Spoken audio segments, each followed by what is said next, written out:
The second my coworker saw the engraving, the room changed temperature. He didn't touch the watch. He leaned back, eyes draining of color, like the face of a man who recognizes a ghost before it speaks. "Where did you get that?" he asked. "Birthday gift," I said. He swallowed. "You need to take this to the police." That was the moment the watch stopped being a gift and became a confession. The steel felt heavier on my wrist, too heavy for sentiment, too deliberate to be coincidence. I didn't ask him why. I didn't need to. The engraving answered for him. A date, a set of coordinates, and a phrase I hadn't heard since a night I'd spent years trying to forget. I raised my stepdaughter from the time she was 9. Her father, my wife's first husband, had vanished before she learned how to braid her own hair. I stepped in quietly. No speeches, no declarations. I paid for braces. I stayed up through fevers. I taught her how to drive in an empty mall parking lot at dawn. She called me Dad when she was scared. She called me Mark when she was angry. I thought that was normal. Love isn't loud. It's repetitive. It's showing up when no one's clapping. By the time she was grown, I believed I'd earned my place in her life the hard way, by being constant. So when she surprised me with a custom-engraved watch on my 55th birthday, I felt something close to pride. "I wanted it to be special," she said, smiling too carefully. "It is," I told her, and I meant it. I wore it to work the next day. That was my mistake. The engraving wasn't decorative. It was a marker. My coworker, Evan, used to be a forensic analyst before corporate security dulled his instincts. He saw patterns where others saw trinkets. He recognized the coordinates immediately. They pointed to a stretch of riverbank 2 counties away, remote, overgrown, forgotten. The date etched beneath them matched the night a body had been pulled from that water 12 years ago. A man beaten, weighted, and drowned. A man who disappeared long before my stepdaughter ever met me, her biological father. The phrase beneath the date sealed it. 3 words, a private joke from a case that never officially closed. I felt something inside me lock into place. This wasn't a gift, it was a warning. Or a trophy. I didn't confront her. That would have been emotional, sloppy. Instead, I listened. I replayed memories with new ears.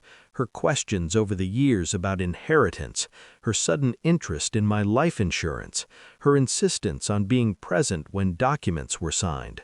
I reviewed bank records, found transfers, small at first, then bold, money siphoned into accounts tied to shell companies I recognized from my former life as an auditor, structures built to disappear cash. I hired a private investigator and told him to pretend I was already dead. He did a better job than most. The watch went into an evidence bag. I stopped wearing it. I started wearing a recorder. Every dinner, every phone call, every "I love you, Dad" caught in digital amber. She slipped eventually. They always do. Grief makes people reckless. Greed makes them arrogant. The plan unfolded quietly. I updated my will, carefully, not to punish, to reveal. Trusts that would trigger audits, bequests contingent on cooperation with investigators, clauses that turned generosity into a trap. I fed her information, small lies, controlled leaks, watched where they landed. She thought she was ahead of me. That was the most dangerous part, for her. The confrontation didn't happen at home. It happened in a conference room with glass walls and neutral carpeting. Police on one side, lawyers on the other. She walked in smiling, still playing the dutiful daughter, until she saw the watch on the table between us, bagged, tagged. Her face cracked, just a little. "Do you know why this is engraved the way it is?" I asked. Silence. "Do you know how many people recognized it?" I continued. "How many records it unlocked?" She reached for the chair, missed it. The investigator slid photographs across the table, soil samples, tool marks, financial trails. The room filled with the sound of her breathing breaking apart. "I was a kid," she said. "No," I replied. "You were old enough to plan, old enough to profit." The truth spilled fast after that. It always does when there's nowhere left to hide. She'd learned what her father left behind, learned what he'd done, decided his death could be useful if packaged correctly. Insurance fraud, embezzlement, and one final cruel flourish, the watch, meant to remind herself she was untouchable. She'd miscalculated one thing: me. The fallout was surgical. Arrests, seizures, public filings that read like obituaries for lies. My wife didn't speak to me for weeks. Then she did. Then she didn't again. Some truths shatter more than just the guilty. I didn't celebrate. I didn't need to. Justice doesn't feel like fireworks.